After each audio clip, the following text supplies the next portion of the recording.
Verse 16 says, we were met by a slave girl who had a spirit by which she predicted the future. She was controlled by an evil spirit. She could not truly live according to her own will. She was being used as a tool for her masters to make money. She followed Paul and his companions, shouting, these men are servants of the Most High God who are telling you the way to be saved.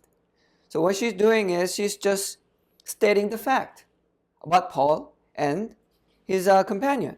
She's shouting the truth about the salvation, but yet she's not realizing that she's the one who needs to be saved.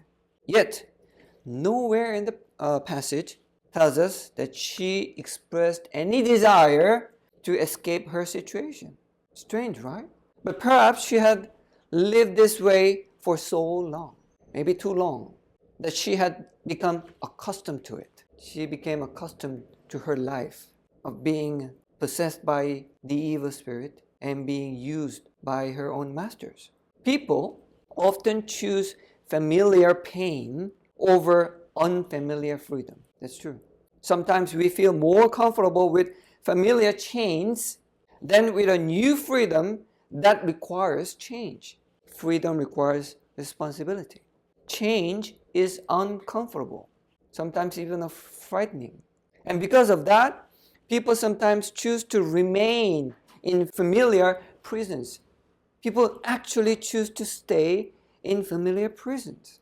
That is why this woman didn't ask for help. We're not so different. Even as God's children, we sometimes cling to our habitual sins.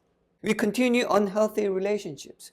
We depend on worldly approval and recognition. We trust money more than we trust God. Do you really want to be saved? Do you really want to be changed? Do you really want to be free? Or do you simply want your problem solved while everything else stays the same? But there's a good news. The good news is that Jesus does not wait until we are fully changed before He calls us. And through the cross, He offers us true freedom. And Lord, our Jesus loves us so much that He refuses to leave us where we are. He breaks the unfamiliar chains we cling to. And He invites us into genuine freedom, like this woman. Genuine freedom.